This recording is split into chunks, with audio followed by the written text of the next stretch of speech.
Matt, welcome to the show. Thank you, Jeffrey. It's like to be here. Yeah, I'm really excited to have you here. For those that don't know you, which could be many people listening, in your own words, give us an outline of your business today and your focus. Sure. So I guess in short too, Jeffrey, I've really enjoyed hearing all your podcasts and hearing different business owners' stories. And I'm thrilled to kind of share mine, and we'll see if there's any good nuggets in there. But anyway, I'm Matt Kramer. I'm the president of NatureWorks Landscape Services. We're just south of Boston, Massachusetts. Today, we are a high-end residential landscape firm. We have about 90 to 100 team members. We will do about 13 million in business this year. It's been a fun journey where we've been building the business for 27 years and just really having a good time with it. A lot of opportunity in the market and just continuing to learn more and more each day. Yeah, excellent. There's really two ways to build a business. I mean, there's many ways, but two distinct ways. One is, hey, we'll focus on one service and that's what we will do. Fertilizer is sort of a great specific example. And then there's the other that focuses on a specific client and we will service them to the max and, on either pole. And then a lot of companies sort of muddle through the middle or different combinations. Yep. And you are a great example of intentionally saying, we're going to really service this client and we're going to learn how to do everything required to give them the absolute most service they need.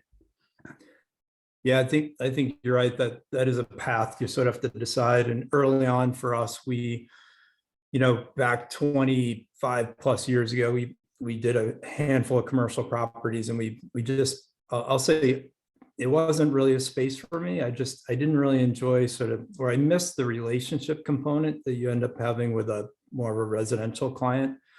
I didn't like the fact that kind of a facility manager could change and all of a sudden you were moved out. I didn't sort of like that sort of dynamic to commercial work. So yeah, early on, we decided our client we enjoyed working with was a residential client. And then yes, just over a period of years, we started just building more and more competencies, building more and more service capabilities, being able to handle more of what they needed from us, capturing more of their total outdoor spend. We were able to sort of build upon. So yeah, that is, it's worked pretty well for us. And it does help our team just have a laser focus on who the client is, what their dynamics are, what their world's like, and then how do we service them? Did you map that out intentionally or did it just sort of unfold in front of you? Yeah, it's been really intentional, really from kind of day one. It's ironic. I look back, I actually have our business plan from 1998, really, written out as a traditional business plan, and in the target market section, it is almost verbatim kind of what we're still focused on today. 25-year-old business plan. That's awesome. I know it's like dot matrix. It's on a printer, printed out. Yeah, it's great. So take us back to the beginning. How did you start? Yeah. So I think I don't know. I feel like my journey is similar to others where, sort of the neighborhood kid, my brother and I would mow the lawns in the neighborhood. We kind of learned some lessons early on, you do a good job for one person, they tell their friend, their neighbor, and sort of your business starts to grow. I then sort of got out of high school and I wanted to pursue a college education. So I went on to business school. I went to Bentley University, which is just outside of Boston. Lived there for 4 years and sort of still ran the business kind of part-time. So I scheduled all my classes early in the week or, condensed the schedule so I'd have time to run back home and tend to our clients. And then really what was happening, I probably didn't realize it at the time, but going through 4 years of school, business courses in marketing, finance, computers, every single class I was in, I was applying the concepts to my little business. Yeah. And then, when it came time for graduation, my roommates, my friends, they're all like interviewing for fund accountant jobs at Fidelity and stuff. And I don't know, it's just like, there's an opportunity here to sort of stay in this space landscape, which I really enjoyed. And I felt like there's just an opportunity to really approach it as building a business. It's very fragmented. There's kind of a lot of small operators. There's a lot of like clients I just generally felt were underserved. And so that was 1995, and just I got out, and we rebranded the company and formed NatureWorks, did the whole S corporation, started to build the team. So tell me, you've done a great job of intentional hires all along, and I think we should talk about a couple of them, but where was your first big hire that you made towards your grand vision? Yeah, I think, it's a great question. When I look back, it's funny because I grew up mowing lawns, but I really didn't know plants. So literally, like, I didn't know what a Bradford pear looked like. I just knew it was like all of a sudden in the spring, the street would be full of these white flowering trees, but I didn't know what it was, or nonetheless, like how to care for it. So I think my first critical hire was like a horticulturalist. This gentleman, a little bit older than me, just sort of had that plant skill. So I sort of had a vision on the business side, but I kind of recognized early on I needed to sort of assemble a team of more like, subject matter experts, like people that knew the ins and outs more of the green industry than I did. Mm-hmm. So, you there? Yep. Oh, So sorry. Yeah, keep going. yeah, and so I think that was a pretty critical hire. And again, I think that theme played out, for a number of years beyond. And I guess parallel to that too, I had been learning, upping my game with green industry skills. Like, I got our state certification. I would go take classes because I sort of wanted to be a little more well-rounded. I think again as our organization grew on the key hire front, like, we got to a point where we hired a general manager. Let's talk about that for a second. Terrific. So that was 15 years ago, I think you said? Yes. Yeah. So about 15 years ago. And that was sort of when. How big were you then? Just give us a little context. Yeah, we were about probably 2.5 million at that time.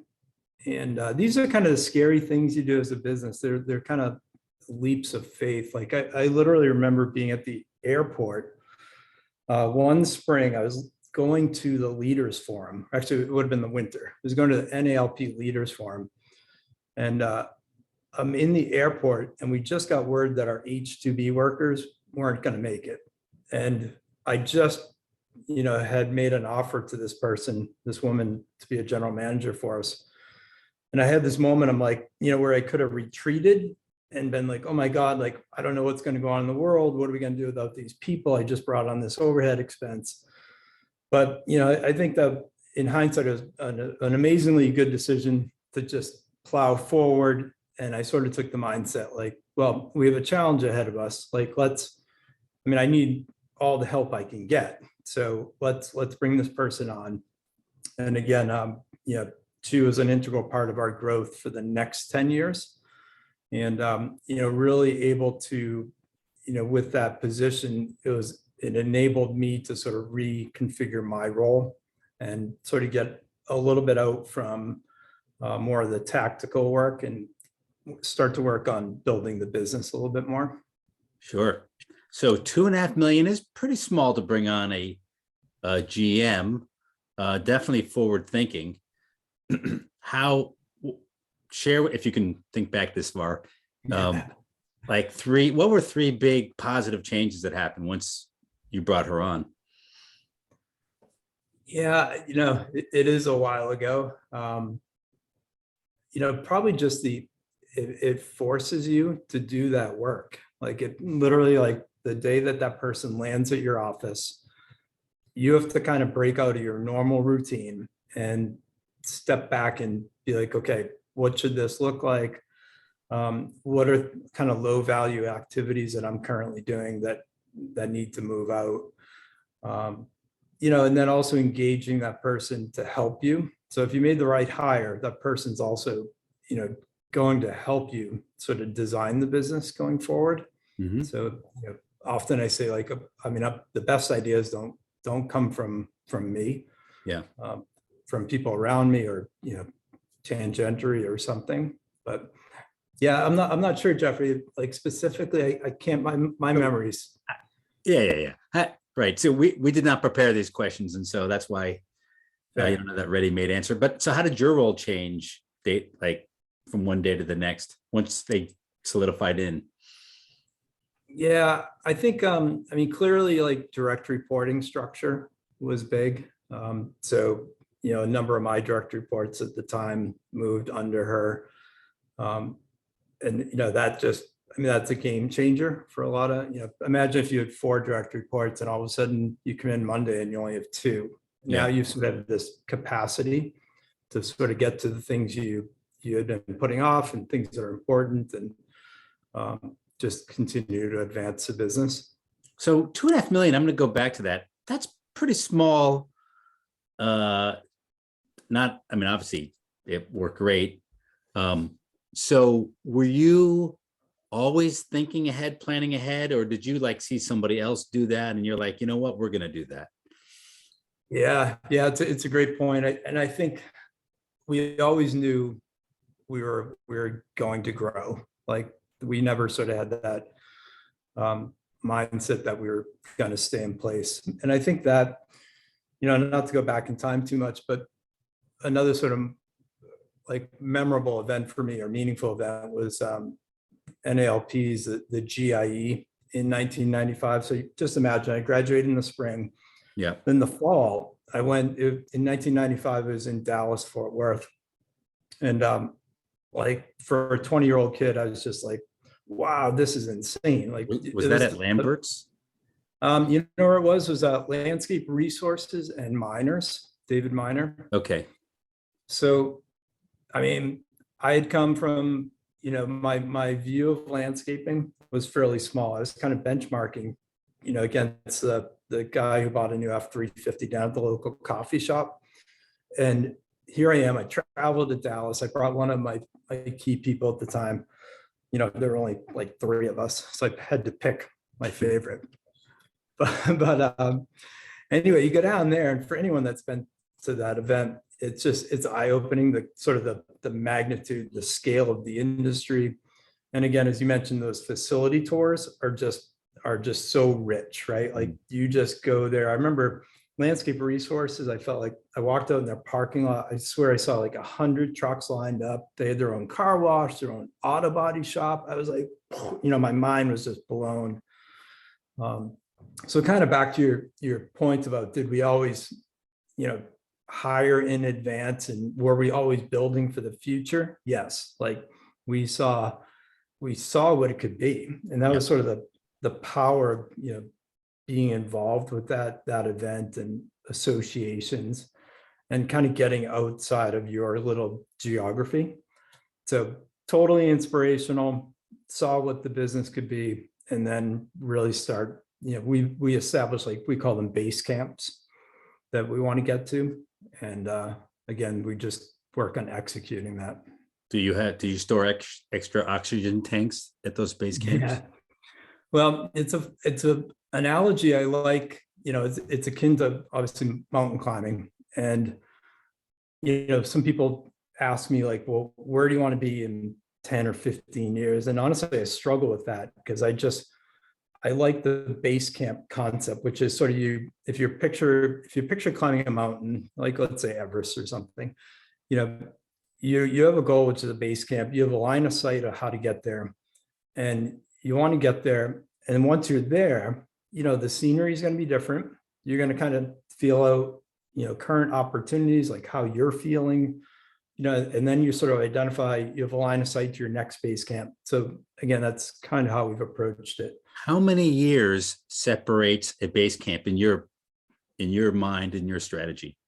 Yeah, good question. I mean, historically, I'm gonna say they're 5 years. So we set a $4 million goal, and then we did all the work around what needs to happen to achieve that along the way, and then we achieved that, and then we regrouped. Do a strategic planning session. We identified we needed to get to 9 million by 19. That was sort of our mantra. We hit 10 million that year. So we hit that and then regrouped, and now we're working on our $15 million plan for the end of 23.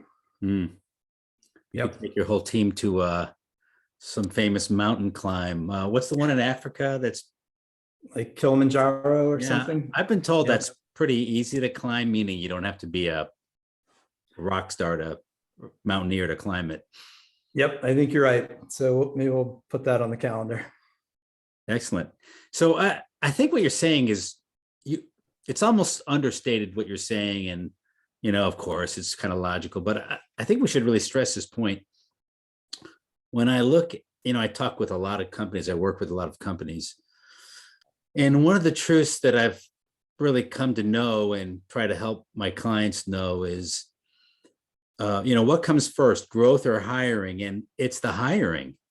And in fact, it's almost not magical, but it's like, if you want to grow, just go out and get the people to help you do it. And so it's really a lot more in people's control than they know.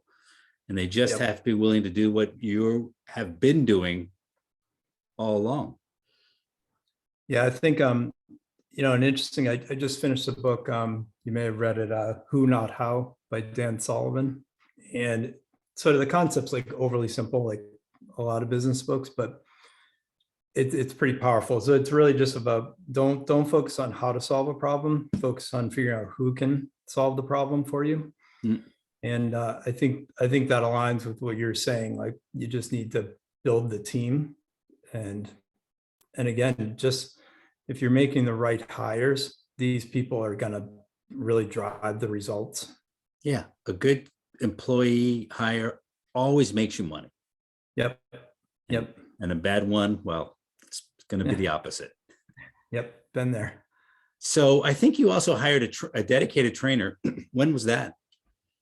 Yeah, that was another kind of key hire. So 6 years ago, I'll say, maybe 7. They all kind of blur.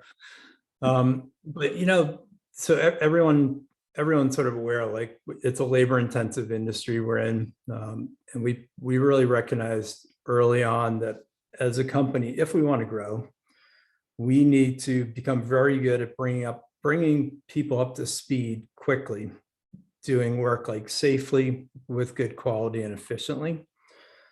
So we needed to be able to take someone kind of just with a good attitude and aptitude to learn. And then it was sort of our responsibility then to have an infrastructure and a process to get them up to speed doing work, at the right standards, let's say. Yeah. So that was sort of the premise of it. And we said, all right, well, it was an overhead position. It was sort of a tough call again, because, we weren't flush with tons of money to throw around. But again, just having conviction that the future of this business is going to be dependent on people and growing people and training them appropriately. Let's make the investment. And I think the other interesting crossroad for us, as we thought about the profile of the person we wanted to hire, we had a lot of discussions about this. And I think you had a podcast about this recently, about trainers, but we had that crossroad of, like, do we hire someone skilled in landscaping, or do we hire someone skilled in training? Mm. And when I say training, I mean sort of the psychology of it, like how someone that really understands like how to develop a training system. They understand the psychology of how people learn, retention. There's a whole science to it. So I'm pretty, looking back, we had a 50-50 chance of getting that right. And I think we did the right thing. We hired someone 50? not from one or the other. Gotcha. Yeah, one or the other. We hired someone from outside the industry, and she's still with us today. Just has done an amazing job sort of learning the vernacular, like the green industry technical things, and having that married with the sort of understanding of how people learn has been really powerful. It's kind of funny. The expression, you can teach anyone landscaping, you can't teach good attitude. Apparently you can even teach a trainer landscaping. Yeah, no, it's great. It's funny. She had been involved with our property inspections, like our quality inspection process.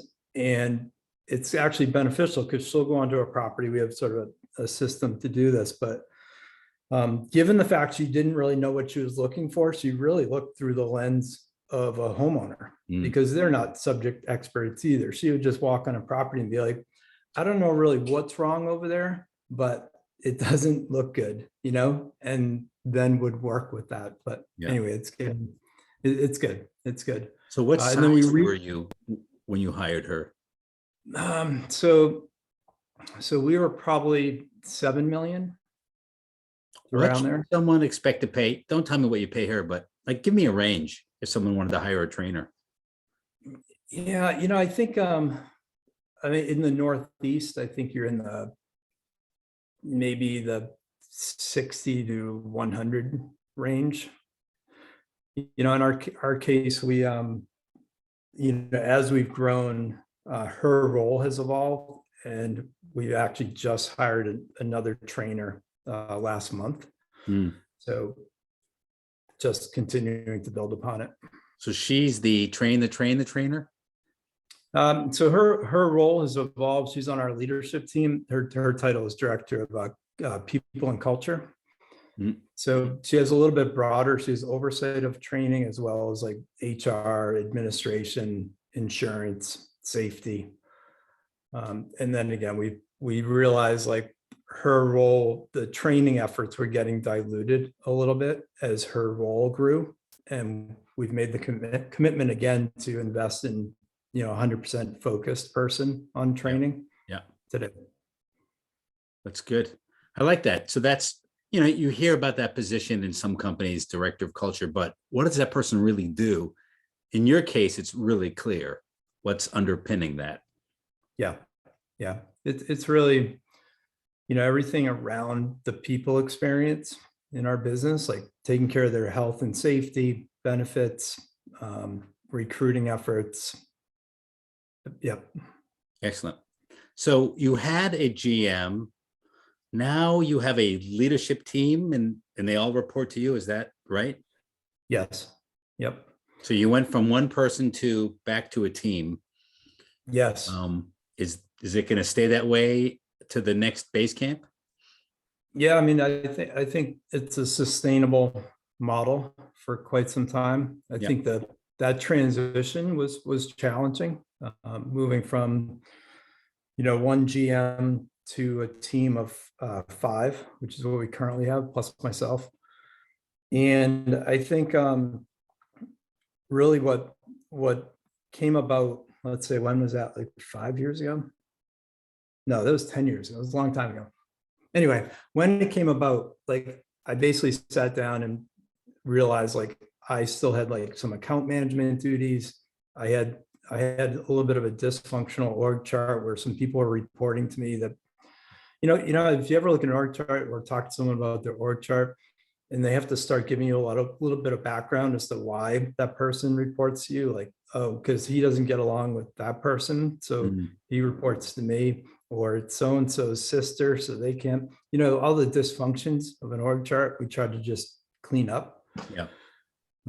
So that's really like the architecture of our business now with a leadership team is pretty clean. It's not perfect by any means, but again, we have the 5 people. We have a director of finance, director of people and culture, we just talked about, a director of sales, a director of maintenance, so all our recurring revenue streams, and then a director of enhancements, which in our company is landscape construction, tree care, and snow.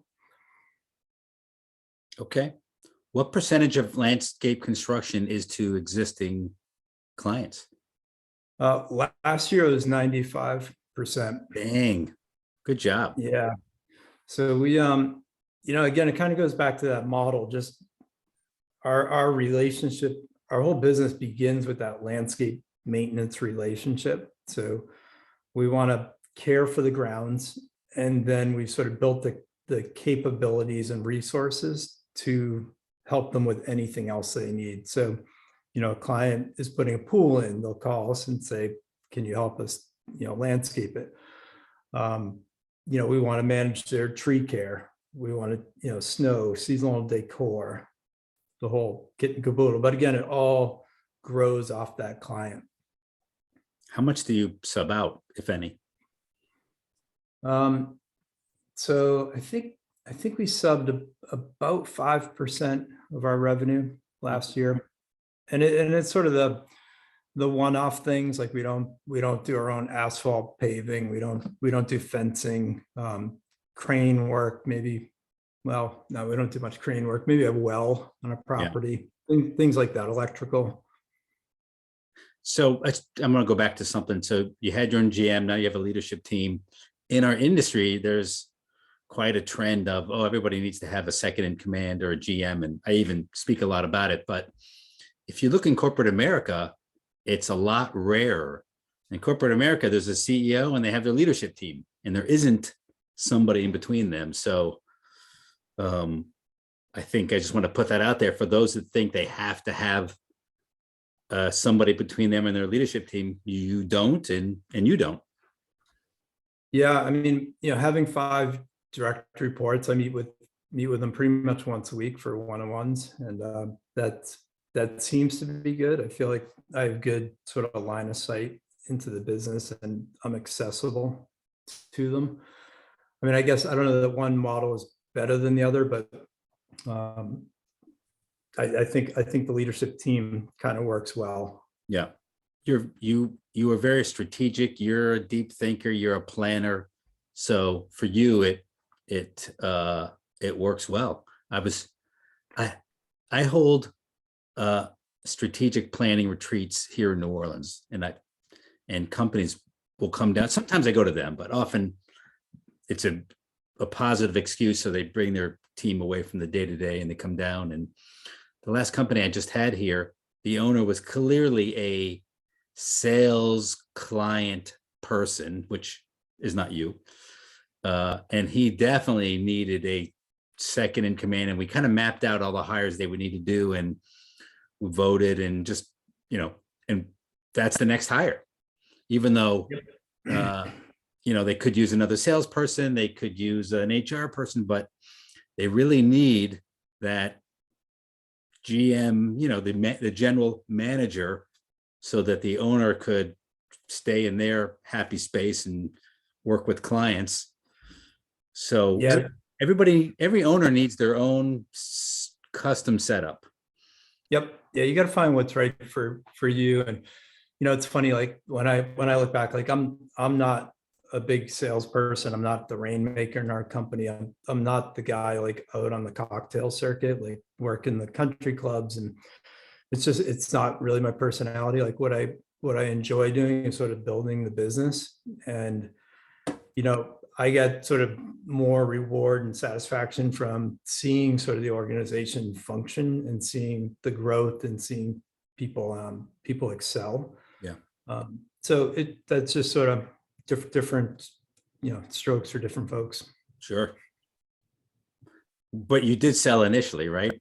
In the beginning. Oh yeah. Oh my God. Yeah. I mean, and this is all sort of like, I think what contributes to, like, if you look back and you'd say, oh, I wish I could have skipped that step or something. But I mean, all of it contributes to sort of getting you to where you are today, giving you sort of equipping you to do your job today. I mean, I think back, literally, I went door to door in neighborhoods with shrub pruning flyers, like literally putting them on things, knocking on the doors, like all that sales, that cold calling, that getting comfortable being uncomfortable. Yeah. Like you got to practice that, because man, you do a lot of it. Like, just, it's amazing what you do as a business owner, like the grit that you sort of build and stuff. Wow. Yeah.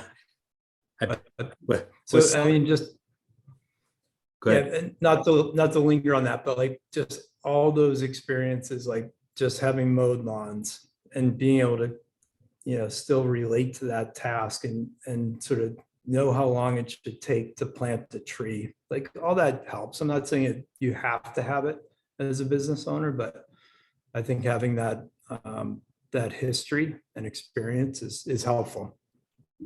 I'm going to segue here. I'm a big believer that if you want to survive and thrive in the next 10 years, next decade, this decade, you've got to have a tech affinity leadership team. And if you're old school as an owner, you better hire somebody who isn't. And Matthew, you've really, inadvertently or not, but you sort of built a bit of a name for a guy who's tech friendly and bringing on tech. You told me not to obsess about robot mowers, so we won't obsess about it. But overall, I think you've been really embracing technology and willing to experiment. And do you want to talk about that a bit in terms of what are you doing now and what's worked, what hasn't? I think honestly that goes back to kind of what I was saying earlier when I graduated college and just saw the opportunities in this industry. I'm like, again, it was really fragmented. Technology just is slow to be adopted in our industry. And I think that's changing a little bit now. But, so that's been a drive early on, just like any opportunity that we see that we can apply technology to some sort of like something that will help us operationally, efficiency wise, profitability, or improve the customer experience. We're generally open to trying. Sometimes, being an early adopter is challenging. So I'll say for example, the robotic mowing, yes, like we got into robotic mowing about 6 years ago. I literally just, wanted, I kind of saw it and still do see it as the future. So I bought one for my home. I just wanted to live it. I wanted to see all the pitfalls, how it worked, what the results were. And then, we gained some confidence from that. We put it on our first client property probably 6 years ago. And then, now we have, somewhere around 50 robotic mowers out there. And, we're aggressively trying to roll out more. And even now, like for 2022, this is kind of a fun transition where our default language on our landscape management proposals now are robotic first.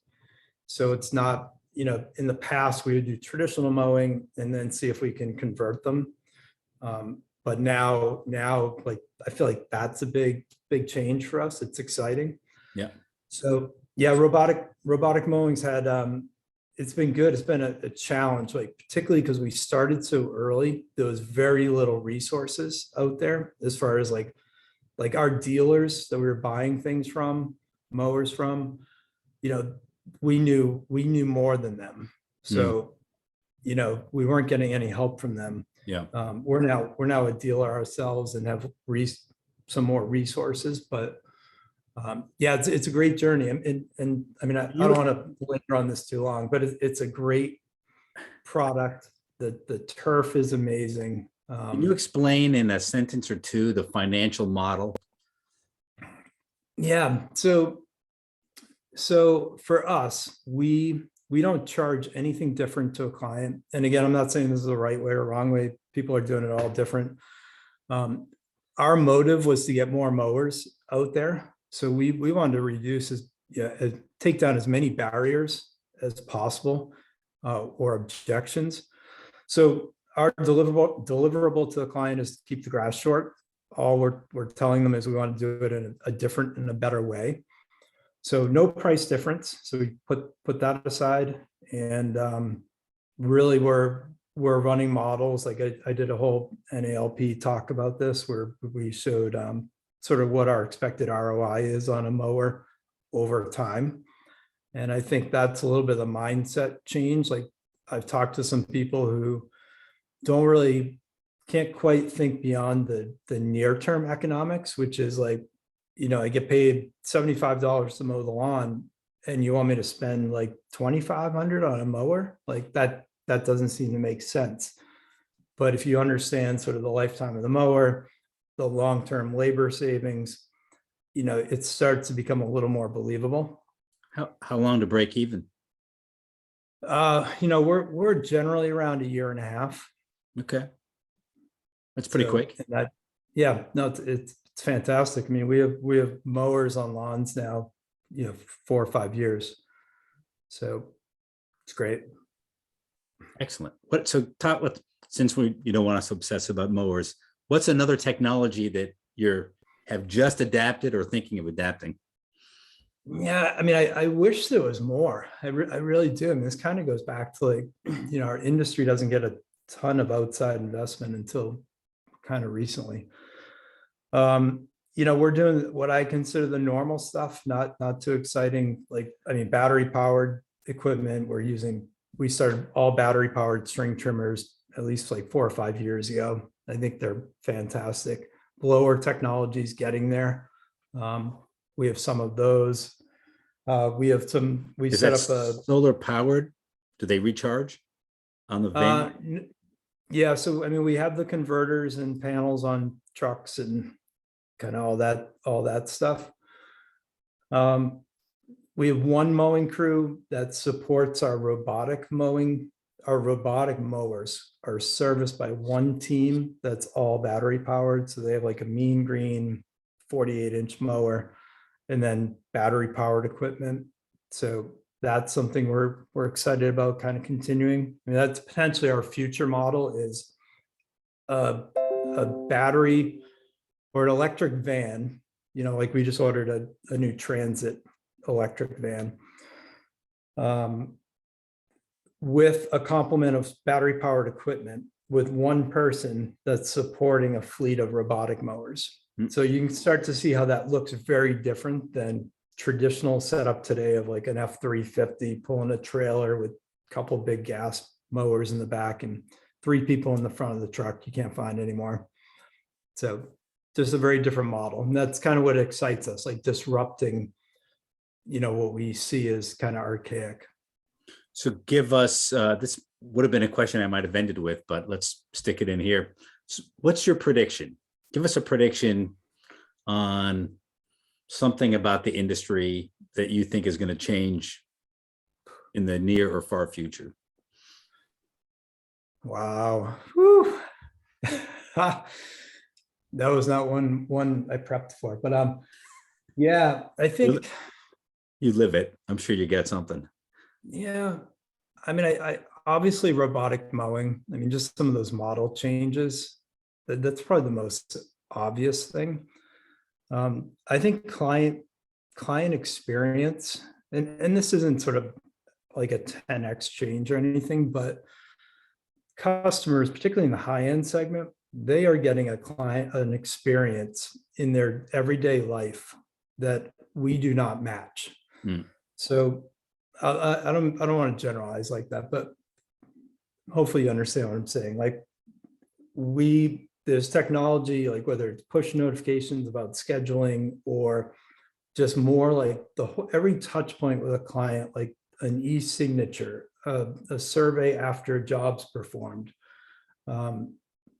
Just there's like a litany of things.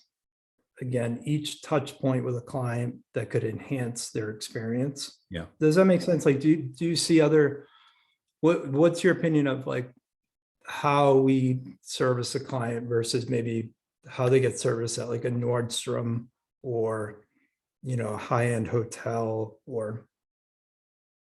Well, I mean, listen, I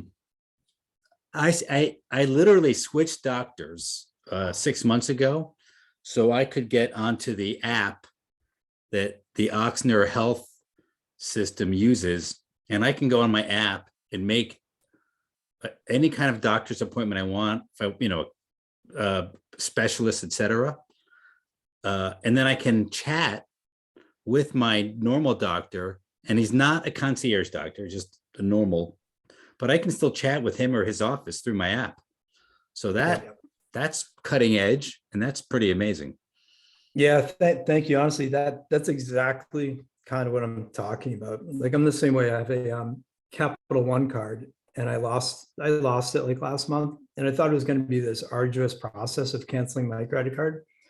Just go on the app, send me I press a button, they send me a new one, and they're like, oh, by the way, we've all your sort of automatic payments, we've already remapped them all, so you don't have to do anything. I'm like, oh my, like, it's like, can we get some of that into our industry? Yeah. That would be cool. Yeah. So I like one thing you said, that you're remapping how your crew will look like and what the routes will look like. So so in there must be a prediction for the changing of how we're going to organize our work out in the field. Yeah, I agree. I mean, the impacts are far reaching. I'll give you another example. Like, we have about a 5-acre facility that's just not big enough. Like, we can't fit trucks anymore in there. But we're looking at it, and we can put 2 of these vans that we're talking about in the footprint of 1 truck trailer. Now, like, our need to go buy more real estate goes away, or we can double the volume we can do out of 1 location. Like, it's amazing, sort of like all those tangential benefits that can come up from a model change. And so your mowers stay on your clients' properties, right? Yes. Gotcha. Yep. Hey, you've done something else that's pretty unique, or not? Yeah, I think it's unique in terms of always looking outside the industry to learn. And you shared with me offline some of the either professional courses out there through Disney, or some that you pulled together yourself to turn it into a course for a learning opportunity. You want to share some of that?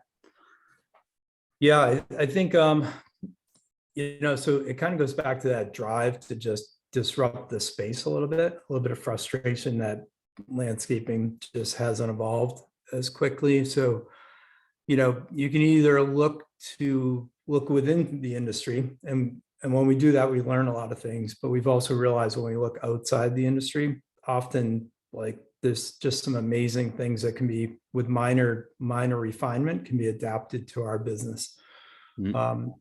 So yeah, a few of those examples, it kind of goes back to like being comfortable, being uncomfortable, thinking differently. Like Nordstrom, for example, I mentioned earlier, like at one point we read the Nordstrom Way, great service book. We sort of had a book club. We kind of talked about what are concepts that we could adopt at NatureWorks. And then we do a pretty good job of not letting it die there. So I'm like, all right, what else can we do to bring this to life? Because we learned concepts about like storytelling at Nordstrom, and like so many good service elements that we wanted to experience it. So I called up Nordstrom and I asked if they'd host our team and kind of, show us the store, like how they do it, like get a better look. So we did that. We took a team down. We gave them some money to shop and have the experience. That was great. We studied lean manufacturing, trying to sort of learn how to reduce waste within our operation, how to take concepts that like Toyota has mastered about refining their operations. So we did a bunch of work around that. It also culminated in, reaching out to a Toyota distributor near us. We visited like their site. We learned things that they were doing, and we took some concepts back to our place. Yeah, you mentioned Disney. We studied their sort of whole customer experience work. And more recently, we haven't really done much work on this, but I want to, is our sales director sent me an article about Lego. So Lego has this client service initiative called Freaky. It's like FRKY, and it's an acronym for friendly, approachable, knowledgeable, reliable, something like that. Anyway, that didn't make sense, but it's a customer service initiative, and we read about it. We're like, oh my God, that's so creative, that's so cool. And then I just Google, and Lego is down in Connecticut, their headquarters. So we're like, can we get some people down there and sort of learn about that?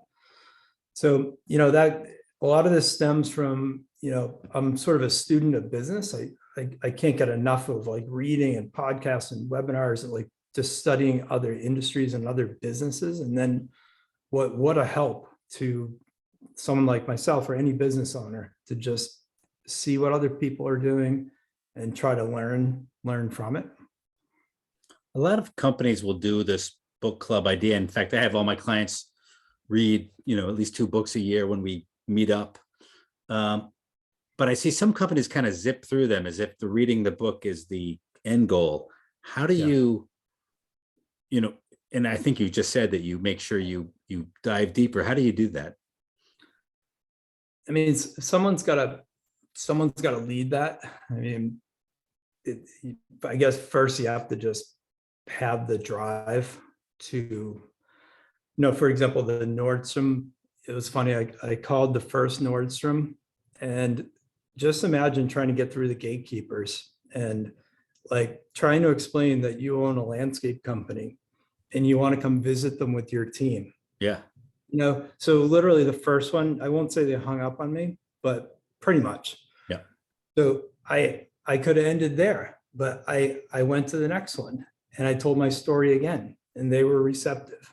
So, I mean, so much is like, again, I'm kind of blown away, like, the grit of like our team and just like, you can stop at step 1 or get to 2 and 3 where the real results are. So it sounds like you've read books, but then looked out in the real world to bring your team to make a connection to what you read and try to explore it 4-dimensionally. Yeah, totally. Mm-hmm. What's the next book you have on mind that you're going to share with your team? I don't know. I mean, I don't know. I'm reading Naked Economics right now, but I'm not sure there's going to be a strong enough parallel to bring it in-house. Have you read No Rules? Yeah. The Netflix story. Yeah. So even that like is amazing. Like, so I'll talk all day. I'm sorry, but like one takeaway from that book that I loved were what do they call the workout plans? So when you have an underperformer in your company and you develop there's a name for a PIP, performance improvement plan. Yeah. So I loved, and I'm not saying this is right, but I loved the challenge. Like they totally challenge your thinking. They're like, performance improvement plans are worthless. Like they're like, they never work. The person generally doesn't come around and would rather pay them a generous severance to leave. And we'll focus our energy as a business in finding the right person. Yeah. So again, I'm not saying that that's a good approach, but like to sort of hear that someone's like really has a conviction about something like that. And there's some logic to it. Oh yeah. And then you can decide for yourself whether it's something you want to adopt or not. Oh, and if you combine that with their commitment to radical open communication, yeah. So you put those two together, and by the time they get to needing a PIP, that person's already got the feedback. And if it's a problem, it's time to make a change. Yeah. It's fascinating. Yeah, Reed Hastings, the CEO, there's so much to learn from these people that have been in these had experiences, and you can just learn from. And I think it ties back to hiring people first to grow your business. How do you find better people? You have to be willing to break out of your own comfort range and pay. Yeah. And I think that's a good broad thing that's going to happen in the industry. And I think it needs to happen is having everyone start to make more of a living wage. Yeah. There's a certain amount of money that people need to sort of be not burdened when they come to work about, making their rent on Friday, or, do I have enough for groceries tomorrow? So it's almost like a byproduct. I'm almost happy is happening right now is massive wage inflation. Yeah. Right. So everywhere. But I think it's great. I mean, I think generally it's great. It's putting pressure on us. Like we're having to go figure out, like we literally had a discussion about this morning. Like there's only so much we're able to pass on to clients. It's forcing us to also look internally back to even like the lean concepts that we studied. Like how do we eliminate waste in our operation? Because everyone has waste. So it's forcing our hand in some of that. Absolutely. How do you create, let me think how to say this. How can you help a manager have a larger span of control where they can manage more revenue, more crews without doing more work and tearing, and burning out themselves? Yeah. So, I mean, it's a loaded question. I think about like our account managers, because we talk about this a little bit. Like, in theory, let's say an account manager can manage 40 relationships. Can they get to 50 and, still deliver the attention? So I think some of it goes back to technology. Like what are some low value added activities that could be automated? Mhm. I think like we talk about like operational excellence. So where are we sort of having service failures? Looking more at root causes. So if an account manager is spending, are they getting consumed dealing with a service failure issue? So we need to chase back like the root cause of that and make, reduce that. Yeah. So by doing that, we free up capacity for an account manager. Yeah, I mean, it's everything about like geographic routing. Like we're doing some work on that right now with account managers. So we have some of them that are spending a bunch of time driving to all different towns. So is there anything we can do to consolidate the properties a little bit more? And again, all these things, like, none of them are like the silver bullet, but I think collectively they start to move the needle. So technology could come and make a huge change, but I switched doctors for a better technology. And so somebody may come along with a better technology and they're like, we love you, Matt, but, and then they make that switch. Yeah. I mean, hopefully you're the guy that's in the lead. I don't know. Yeah. I'm working with every coaching client that I have, every client, to consider, this is almost a dirty word to say this, but I guess I'll say it anyways, but to look at offshoring certain administrative work so that the people that you hire, boots on the ground, spend less time behind a computer and more time in front of clients or employees, et cetera. So that's a way to, it's a way to grow your company and deal with the inflation that we're having with wage. Let me think how to say this.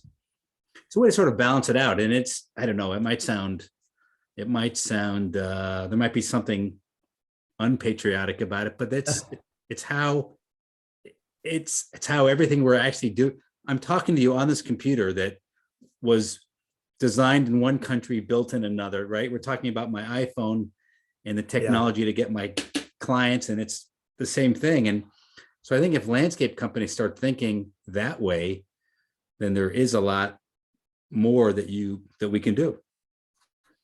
Yeah, I think sort of the offshore idea is probably coming, right? It's a global economy.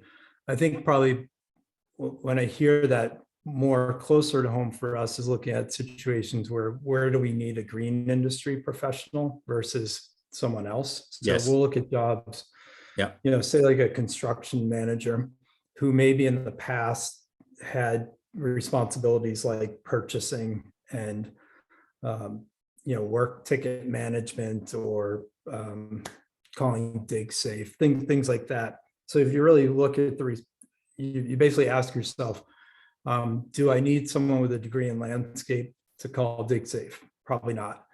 Do I need them to send out a plant order and sort of organize what comes back, what they have, compare prices? Probably not.